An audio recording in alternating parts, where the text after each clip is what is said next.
بجد بقى لو ما جربتيش الاكله دي فانت فايتك كتير. الاكله دي يا جماعه كل اللي دقها عندي سالني على طريقتها. بس قبل ما نبدا معاكم ما تنسوش تعملوا لايك وتشتركوا في القناه وتفعلوا زر الجرس. معكم مي محمد. يلا بينا نبدا. النهارده يا جماعه انا معايا نص كيلو من البصل مخرطاه زي ما انتوا شايفين، ومعايا قرن فلفل اخضر. لو عندك اطفال ومش عايزه الفلفل حامي قطعي الجزء اللي تحت وارمي الجزء اللي فوق. ومعايا معلقه كبيره من الملح ومعلقه كبيره من الفلفل الاسود، عايزه تكتري على حسب الرغبه، عايزه تقللي برضو على حسب الرغبه.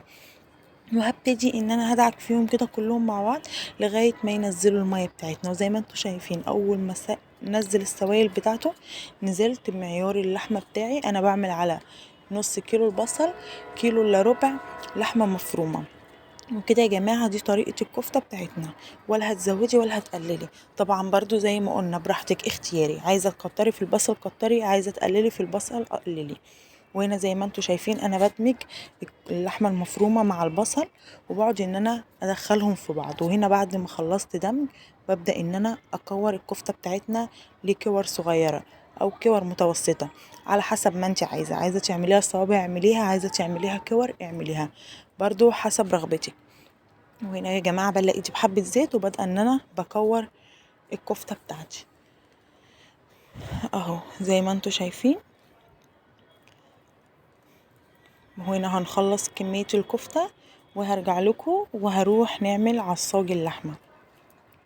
يلا بينا. وهنا اهو معايا كيلو من البصل برضو مخرطاه ده لتعصيج اللحمة المفرومة. طبعا يا جماعة احنا بنشتغل بزبدة صفرة. انت عندك سمنة بلدي هولندي بس الاكلة دي ما بتتعملش بزيت خالص. طبعا كنا شايفين ان العصاج ما بيتعملش بزيت. وادي هنا معايا كيلو من البطاطس ومقطعاها مكعبات زي ما انتوا شايفين كده، وببدأ ان انا اغسلها واسيبها منقوعة في المية شوية. وهنا بعد ما البصلة بتاعتنا بتبدأ ان هي تتحمر برضه ده مش ده اللون اللي انا عايزاه اهي يا جماعة. دي الزبدة الصفراء اللي احنا بنعمل ايه بنستخدمها في اكلنا. دي الزبدة بتبقى عندنا القشطة بنحوشها وبنسيحها بنعملها زبدة. وهنا انا علقت على الزيت بتاعنا ان هو يسخن عشان انزل فيه بالبطاطس.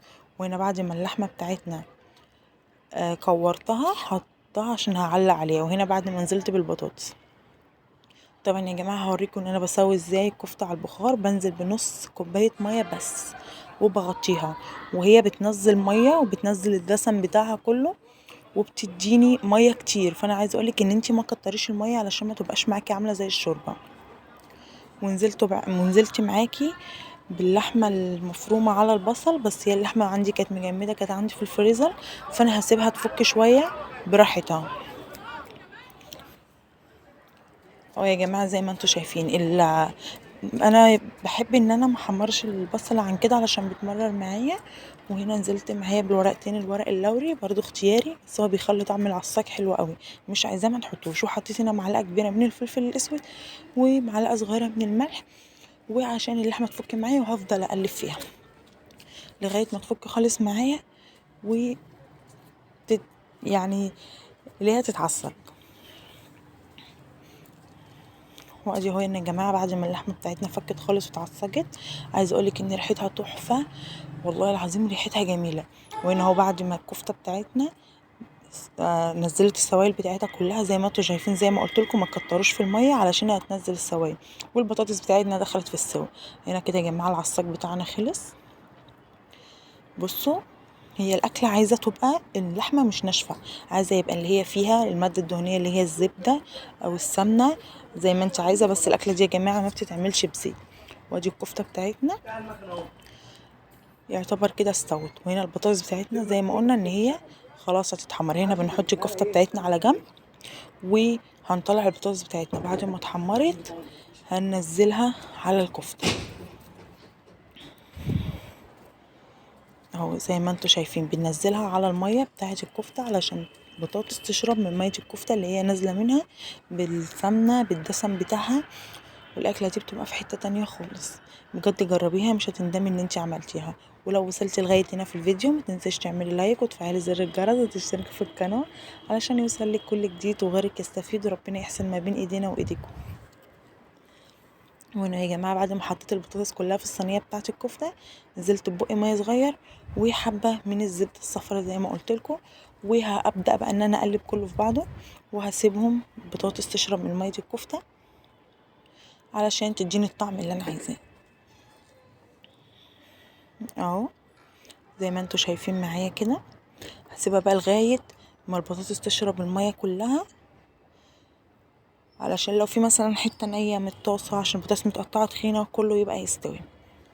وهنا يا جماعه انا علقت على ميه تسليق المكرونه، طبعا كلنا عارفين المكرونه بتتسلق ازاي، بس الميه بتاعه تسليق المكرونه للاكله دي ما بنحط لها الزيت، علشان احنا هنوريكم بنعمل ايه بعد كده. وهنا خلاص البطاطس والكفته بتاعتنا خلاص يعتبر كده خلصت، رشينا رشه بسيطه من الملح ورشه بسيطه من الفلفل الاسود عشان احنا مش محققين البطاطس في الاول. وهنا اهو اللحمه بتاعتنا بنسخنها قبل ما المكرونه تتسلق، وبعد ما هو الميه غليت حطينا المكرونه وهنستنى لغايه ما تتسلق ونصفيها، وهنوريكم التركايه الاخيره. كده يا جماعه الاكل بتاعنا خلاص كده، الكفته خلاص بتاعتنا خلصت، هنقفل عليها وهنسيبها على جنب، وهنبدا ان احنا نصفي المكرونه. ويا جماعه بعد ما صفينا المكرونه هنزل بمعلقه كبيره من الزبده الصفراء في الحله بعد ما تنشف خالص. زي ما انتوا شايفين كده انا بادئه معاكم خطوه بخطوه، بس انا بقصر في الفيديو في حاجات كتير عشان الفيديو ما يبقاش طويل عليكم. تمام اوي لغايه هنا. بعد ما السمنه هتسخن هننزل عليها بالمكرونه، وهنبدا ان احنا نقلب كله في قلب بعضه. عرفتوا يا جماعه انا قلت لكم المكرونه مش هنحط لها زيت ليه؟ علشان احنا بنقلبها في الزبده الصفراء اهو زي ما انتوا شايفين كده، وهنبدا ان احنا نقلب كله في قلب بعض. وكده يا جماعه الاكله بتاعتنا خلصت النهارده، وهو زي ما انتوا شايفين الاكله دي بقى ما يتاكلش معاها غير سلطه خضراء.